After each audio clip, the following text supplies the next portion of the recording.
नमस्कार, હું આદર્શ છું. વેલકમ ટુ આદર્શ એજ્યુકેશન સોસાયટી.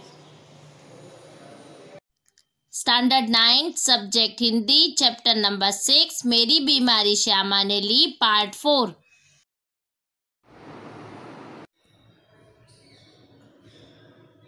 सुप्रभात। अब हम आगे के चैप्टर को कंटिन्यू करते हैं।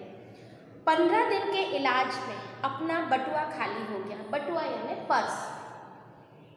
मैं कदापि नहीं चाहता था कि पिताजी घर को हाथ लगाएं। अपनी वृद्धावस्था में शांति से बैठने को, चाहे उनको भूखे नंगे ही बैठना पड़े, उन्होंने एक शरण स्थल बनाया था। मैं उससे उन्हें वंचित करने का कारण नहीं बनना चाहता था। जब लेखक ने 15 दिन अपना इलाज करवाया तो सारे के सारे पर्स में से पैसे खाली हो गए और वह अपने पिताजी को यह मकान या घर बेचने देना नहीं चाहते थे। क्यों? क्योंकि उन्होंने यह मकान अपनी वृद्धावस्था, मतलब जब वो वृद्ध हो जाएंगे उस अवस्था में भले ही उन्हें खाने पीने को कुछ ना मिले, परंतु एक उनका आश्रय स्थान था, इसलिए बनाया था। अब मेरी दवाई के कारण उन्हें यह बेचना पड़े, मैं उन्हें इस घर से वंचित करना या छुड़वाना नहीं चाहता था। पर यह भी नियति का एक व्यंग है। नियति यानी किस्मत का एक व्यंग है कि मेरे माता पिता दोनों में से किसी ने अपनी छत के नीचे अंतिम श्वास छोड़ने का योग नहीं बना। अर्थात लेखक चाहते थे कि जब तक वो जिए तब तक इसी घर में रहें और उनकी मृत्यु भी इसी घर में है, परंतु नियति मतलब किस्मत को कुछ और ही मंजूर था। उनके माता पिता का जब देहांत हुआ तो दोनों ही इस घर के अंदर उनकी मृत्यु नहीं हुई। न जाने राम कहाँ लागे माटी, अर्थात हम नहीं जानते कि हमारी मृत्यु कहाँ पर है। पर उस समय मैं कैसे जानता, परंतु मुझे तो नहीं पता था ना कि यह ऐसा होगा कि उनकी मृत्यु यहाँ नहीं होगी, यह बात तो मुझे पता नहीं थी। और एक दिन मुझे वह रास्ता दिखाई दिया जिस पर अपने बल मतलब अपने आप चलकर मैं अपनी चिंताएं समाप्त कर सकता हूँ। किसी के लिए, विशेषकर श्यामा के लिए, मैं कोई चिंताएं नहीं छोड़ूंगा।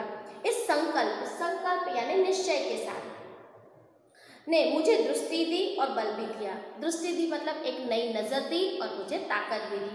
बाल मित्रों, सारे के सारे शब्दार्थ हैं वो पीछे दिए गए हैं जो कठिन हैं, आप इसमें से देख सकते हैं।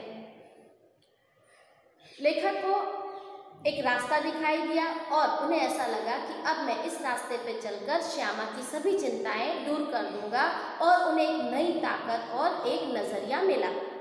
मैंने डॉक्टर BK मुखर्जी के पास जाकर कहा, डॉक्टर साहब आपका इलाज महंगा है। महंगा मतलब बहुत ही ज़्यादा पैसे वाला है। मेरे पास आपके इलाज के पैसे नहीं हैं। इसके पूर्व यानी पहले मैं कुछ कहूँ या कुछ पूछूं, उन्होंने अपने बदनाम मुंहफट यानी बिल्कुल स्पष्ट बोलने वाला, मुंहफट यानी स्पष्ट बोलने वाला स्वभाव से कहा, पैसे नहीं है तो जाओ मरो। अब लेखक के पास पैसे समाप्त हो चुके थे। जब उन्होंने डॉक्टर साहब से कहा कि आपका इलाज बहुत ज़्यादा महंगा है और मैं इस इलाज को नहीं करवा पाऊँगा, तो लेखक कुछ बोले उससे पूर्व ही जो डॉक्टर थे वो मुंहफट यानी स्पष्ट वक्ता थे, स्पष्ट बोलने वाले थे। उन्होंने कहा, यदि तुम इस महंगे इलाज को नहीं करवा सकते हो तो जाकर मर जाओ। मुझे जीवन में चुनौती से बल मिलता है। चुनौती मतलब ललकार। यदि कोई मुझे चुनौती देता है तो मुझे उससे शक्ति प्राप्त होती। बल होना यानी शक्ति प्राप्त होना। वे यदि मुझे 100 बरस जीने का आशीर्वाद देते तो शायद मैं जीने के लिए संघर्ष करने का मुझ में इतना बल नहीं आता जितना उनके कहने जाओ मरो शब्दों के संचय करना मतलब एकत्र किया। यदि वह आशीर्वाद के रूप में कहते कि हाँ तुम्हारी दवाई महंगी है, मैं कम पैसे लूँगा, तुम जी जाओगे, यदि इस तरह का वाक्य है डॉक्टर साहब के द्वारा बोला जाता तो लेखक को इतनी शक्ति नहीं मिलती जितनी उन्होंने एक वाक्य में जाओ तो मरो, इस वाक्य ने लेखक को बहुत ज़्यादा शक्ति दी। क्यों? क्योंकि वो हमेशा किसी भी प्रकार की चुनौती है उस चुनौती को स्वीकार करते हैं।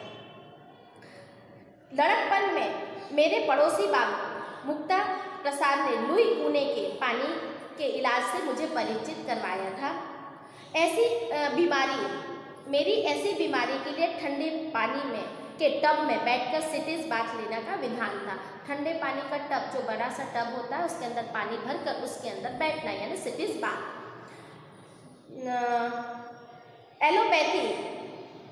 एलोपैथी में क्षय के रोगी को दूध, घी, मक्खन, अंडा अधिक से अधिक दिया जाता है, और जबकि कुने के इलाज में चिकना मना था, सिर्फ कच्ची सब्जियां, फल, भीगे चने, गेहूं आदि पर रहना पड़ता था। एलोपैथी की जो इलाज था क्यों महंगा पड़ता था, उसमें घी, दूध, अंडे इन सब का उपयोग किया जाता था खाने के लिए, पर कुने के इलाज में उससे पूरी तरह से विपरीत वो नेचुरोपैथी अर्थात प्राकृतिक इलाज था। तो उसमें कच्ची सब्जियां और क्या बोलते भीगे हुए चने, गेहूँ आदि चीज़ों को खाकर अपनी स्टेमिना या शक्ति बढ़ाई जा सकती थी।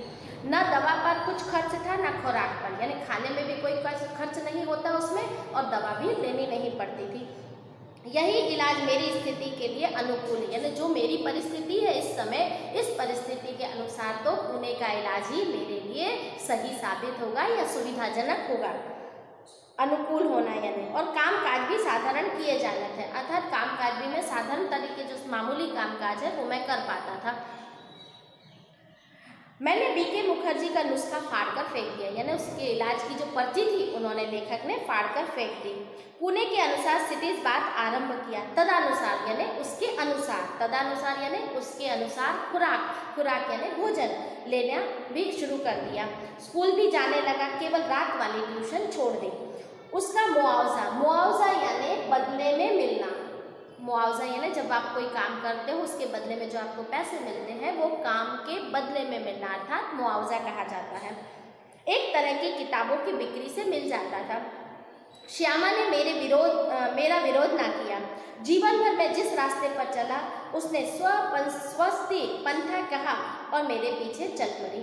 मेरी स्नान चिकित्सा के संबंध में वह प्रतिदिन अपनी सेवा सहयोग देती रही। सबसे अधिक अपने इच्छा बल से उसने मुझे अपने रास्ते पर ठहरने ना दिया, न पीछे फिरने दिया। राह पकड़ तो एक चला चल पा जाएगा मधुशाला, लेकिन अपने अड़ी मतलब जिसे डिगा ना जा सके, इच्छा बल से यानी इच्छा की शक्ति से उसने जो सबसे बड़ा सहयोग दिया था, और जो सबसे बड़ा चमत्कार वह यह था कि जितने दिन मेरा इलाज चलता रहा उसने अपने सारे रोगों को जैसे कील दिया, और कभी भी एक उंगली दुखने की भी शिकायत नहीं की। अर्थात जब लेखक को पुणे के इलाज में सिटीज बाथ यानी पानी के टब में बैठना था तो उस स्नान को उन्होंने चालू कर दिया, तो सारे के सारे कार्य के लिए श्यामा है उनका पूरी तरह से सहयोग देती थी। फिर उन्होंने जिस रास्ते पर वो चले थे उस रास्ते पर उन्होंने रुकने नहीं दिया, रुकने मतलब कि उस रास्ते को छोड़ने नहीं दिया, और ना ही कभी पीछे मुड़कर देखा। और उसका फ़ायदा यह हुआ कि लेखक है धीरे धीरे स्वस्थता की ओर बढ़ने लगे। पर इस कार्य को करते समय श्यामा ने अपने अंदर जितने भी रोग थे, जितने भी दर्द थे, उसे कील देना यानी वैसे ठोक देना। कील यदि आप दीवार पर मारो कीले को तो हम कहते हैं ना कि दीवार पर ठोकना, तो यहाँ पर कील देना मतलब अंदर ही अंदर अपने सारे रोगों को दबा दिया। कभी भी उसने शिकायत नहीं की कि मुझे यहाँ दर्द है। शायद उसके प्रति इस निश्चिंतता यानी बेफिक्री से मुझे अपने रोग से लड़ने में जितना बल मिलता था उतना किसी चीज से नहीं दिया। इस आत्मनियंत्रण यानी अपने ऊपर काबू, आत्मनिग्रह यानी अपने ऊपर, आत्मनियंत्रण और आत्मनिग्रह यानी अपने ऊपर काबू, और इच्छा बल यानी अपनी शक्ति के द्वारा, और हठ योग यानी साधना का एक प्रकार होता है जहाँ पर व्यक्ति अपने इच्छाओं का दमन करता है या अपनी इच्छाओं को काबू में रखता है। समझ में नहीं आता था कि उसे क्या नाम दूं, बड़ी महंगी कीमत चुकानी पड़ी। अपने क्षय ज्वर से मैं पूर्णतः मुक्त हो जिस दिन मैंने सामान्य भोजन किया 15 अप्रैल 1936 को, ठीक उसी दिन वह चारपाई पर गिरी और फिर ना उठ सकी। 216 दिन बराबर रोगशैया पर पड़े रहने के बाद, रोगशैया मतलब बिस्तर पर पड़े रहने के बाद 17 नवंबर 1936 को उसने अपना शरीर छोड़ दिया। अर्थात जब लेखक ने यह इलाज शुरू किया और श्यामा का उसे पूरा सहयोग मिला तो वो पूरी तरह से निश्चिंत हो गए थे, बेफिक्र हो गए थे, और यही उनकी श्यामा के इच्छा बल के कारण उन्हें शक्ति प्राप्त हो रही थी। उन्होंने अपने ऊपर नियंत्रण कर रखा था। श्यामा ने क्या किया था, अपने ऊपर, अपने इच्छाओं के ऊपर नियंत्रण करके रखा था कि वह अपने पति को ठीक करके ही रखेगी। तो यहाँ पर उन्होंने आत्मनियंत्रण, आत्मनिग्रह और हठ योग के द्वारा हर प्रकार के साधनों का उपयोग किया। अब समझ में नहीं आ रहा था लेखक को कि इतनी बड़ी जो उन्होंने महंगी कीमत है उन्हें चुकानी पड़ेगी, यह बात उन्हें पता नहीं थी कि पूरी तरह से जब सहयोग देने के बाद जब लेखक पूरी तरह से ठीक हो गए और एक सामान्य भोजन यानी मामूली भोजन जैसे हम करते हैं वो भोजन उन्होंने करने की शुरुआत की। और उसी दिन 15 अप्रैल का वो दिन था, जैसे ही लेखक खड़े हुए उसी दिन श्यामा है वह चारपाई अर्थात खटिए पर गिर गई, फिर वो कभी नहीं उठ सकी। उन्होंने रोगशैया यानी रोग की बिस्तर पर 216 दिन वह पड़ी रही और 17 नवंबर 1936 के दिन उन्होंने अपने देह को त्याग कर दिया। श्यामा के और अपने वैवाहिक जीवन के अंतिम 18 महीनों में मुझे और उसे दोनों को मौत का संघर्ष करना पड़ा। लेखक के विवाहिक जीवन जितना था वैवाहिक, उसमें इतने दिन का जो पीरियड था, इतने दिन का जो समय था, वो मौत की लड़ाई का संघर्ष था। मेरे संघर्ष में श्यामा की जीत हुई। यानी जब लेखक है वो बिस्तर पर पड़े रहे और अपनी बीमारी से लड़ रहे थे, उस समय श्यामा ने इतनी ज़्यादा उनकी सत्कार की, इतना ज़्यादा उनकी सेवा की और उस सेवा के बल पर लेखक खड़े हो गए और उन्होंने बहुत ही ज़्यादा मंगल कामना की। तो जिसके कारण है अपनी आंतरिक मंगल कामना दी, इतना सहयोग दिया, इतनी सेवा की और इतने अपने आप को दिया, इतनी अपनी ओर से मुझे चिंता विमुक्त रखा यानी चिंता से दूर रखा और उस संघर्ष में श्यामा की विजय हुई। मतलब हर प्रकार से श्यामा ने लेखक को साथ दिया और लेखक है वो स्वस्थ होकर खड़े हो गए। पर उसके संघर्ष में मैंने भी अपनी शुभकामनाएं दी, बहुत सहयोग दिया, बहुत सेवा दी, अपने आप को दिया, वह पराजित हो गई। मैंने भी जब श्यामा बीमार पड़ी तो मैंने भी जिस तरह श्यामा ने मेरी सेवा की थी, अपना सहयोग दिया था, अपने आप को समर्पित कर दिया था। लेखक कहते हैं मैंने भी पूरी तरह से श्यामा के प्रति अपने आप को समर्पित कर दिया था, परंतु वह मेरी हार थी। संभवतः एक मोर्चे की कमजोरी से वह मेरे विषय में मृत्यु की अंतिम सांसों तक चिंता विमुक्त नहीं हो पाई थी, अर्थात वह पूरी तरह से चिंता से छूटी नहीं थी, उससे पहले ही उसकी मृत्यु हो गई थी। यहाँ पर मेरी बीमारी श्यामा ने ली, लेखक ने इसका शीर्षक रखा है, उसका पूरी तरह से उपयुक्त है। क्यों? क्योंकि जिस तरह से क्षय रोग से पीड़ित, तपेदिक रोग से पीड़ित लेखक को श्यामा ने अपने संपूर्ण सेवा भाव से खड़ा कर दिया, परंतु वह स्वयं उनकी बीमारी लेकर हमेशा हमेशा के लिए इस दुनिया को छोड़कर चली गई। Thank you for joining us.